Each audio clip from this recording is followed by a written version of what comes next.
And welcome to this edition of the Native News Update on this Wednesday, March 20th. I am the host for today's program, Paul Demain, and many of the stories we read here can also be found at our new website at IndianCountryNews.com. And here are some of those stories from the Associated Press and other Native news sources. A federal grand jury has reached a mixed guilty verdict in the cases against 3 members of the Native mob, an Indian gang accused of running a criminal enterprise that terrorized people with murder and arson in the upper Midwest. Authority charged the alleged leader of the Native mob, 34-year-old Wakinyan Wakan MacArthur, and 2 suspected gang soldiers, 26-year-old Anthony Francis Cree and 25-year-old William Earl Morris, with multiple counts, including conspiracy to participate in racketeering and attempted murder in aid of racketeering. MacArthur was convicted of racketeering, conspiracy, and 5 gun and drug charges involving cocaine and cocaine base. Anthony Francis Cree was found guilty of all similar charges, including attempted murder.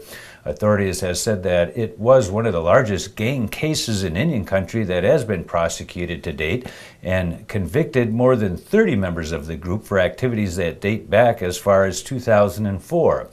U.S. Assistant Attorney Steve Schleicher said that over 100 witnesses, many of them affiliated with the mob, testified against their leadership in open court against other members of the gang, and it's bound to make other gang members pause about their involvement. The Wisconsin State Department of Natural Resources and the Chippewa tribes in northern Wisconsin may be locking horns again, this time over the tribe's plan to increase the number of walleye harvested this spring. The 6 bands say they intend to spear nearly 60,000 fish. Limits for non-tribal fishermen would then drop from 5 to 3 or fewer, including 197 lakes where the daily bag limit will be 1. The DNR acknowledges the tribe's legal right to hunt and fish in ceded territory, but says the move is a challenge to long-standing relationships between state and tribes, in which tribes gave up part of their traditional allocation to guarantee at least 3 fish bagging limit on those lakes. Tribes are already upset over state moves to allow a wolf hunt and to relax mining laws, allowing for the filling of wetlands and other environmental degradations on a proposed 22-mile open pit near the Bad River Reservation. The declaration for walleye falls on the heels of criticism leveled at tribes by State Senator Tiffany of Hazelhurst, Wisconsin, the Republican author of the new Wisconsin open pit mining bill, who refused to consult with northern Wisconsin tribes and complained that Chippewa fishermen, who held a contest amongst themselves for prizes and speared about 40 muskies from northern Wisconsin lakes for food last weekend. Tiffany said, "I hope they reconsider the consequences of holding something like this. I believe we will have less tourism because of it." He added, "We also need to be protective of our resources, and it sounds like this could harm the resources and consequently our economy in northern Wisconsin." Tiffany, the author of SB 1, the bill which provided for the biggest rollback in environmental protections ever in Wisconsin in order to allow for the world's largest open pit mine, 100 miles from his home near Hazelhurst, Wisconsin, said 2 weeks earlier, "This bill reflects the reality of mining. There are going to be some impacts to the environment above the iron ore body. If the law is challenged and ends up in court, the judge needs to know it was the legislature's intent to allow adverse environmental impacts. That way a judge can't find fault if the environment is impacted." A Minnesota woman at the center of a long-standing court fight over the unauthorized downloading of copyrighted music said there's still no way she can pay record companies the $222,000 judgment she owes after the U.S. Supreme Court declined to hear her appeal March 18th. The justices did not comment on their decision. Attorneys for Jamie Thomas-Rasset of Brainerd argued the amount was excessive. The music industry filed thousands of lawsuits during the last decade against people it accused of downloading music without its permission and without paying for it. Almost all the cases settled for about $3,500 apiece. Thomas-Rasset is one of only 2 defendants who refused to pay and went to trial. The other was former Boston University student Joel Tenenbaum, who also lost and was ordered to pay $675,000. Thomas-Rasset, 35, who works for the Mille Lacs Band of Ojibwe tribal government, maintained, as she has all along, that she can't afford to pay that.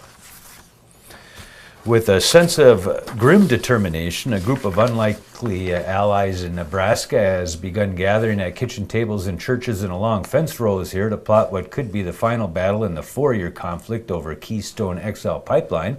After months of quiet, a recent State Department report dismissing the ecological impact of the pipeline has cleared the way for a final decision on the plan for transporting oil extracted from the Alberta tar sands more than 1,700 miles to refineries on the Texas Gulf Coast.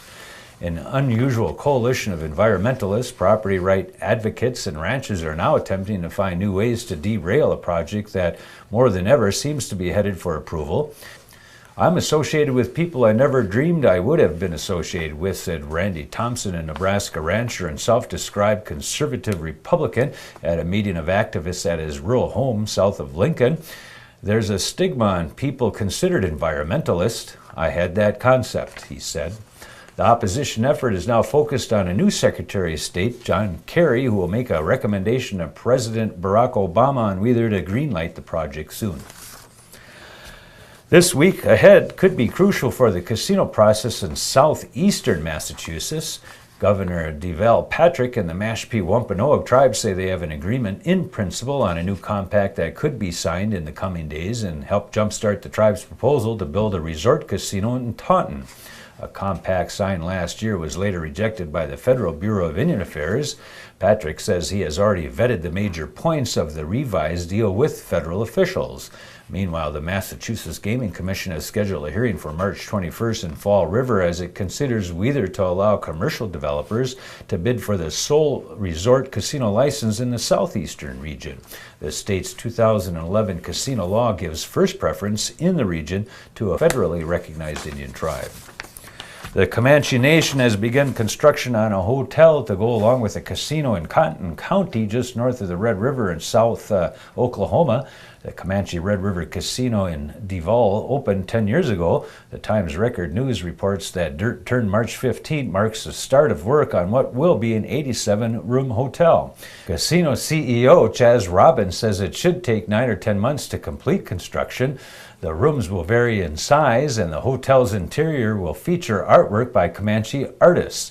Comanche Nation Tribal Chairman Wallace Coffey says the proximity to the town of Burke Burnett is significant because the Comanche Nation's history with North Texas. He said the tribe had a history of trading in that community.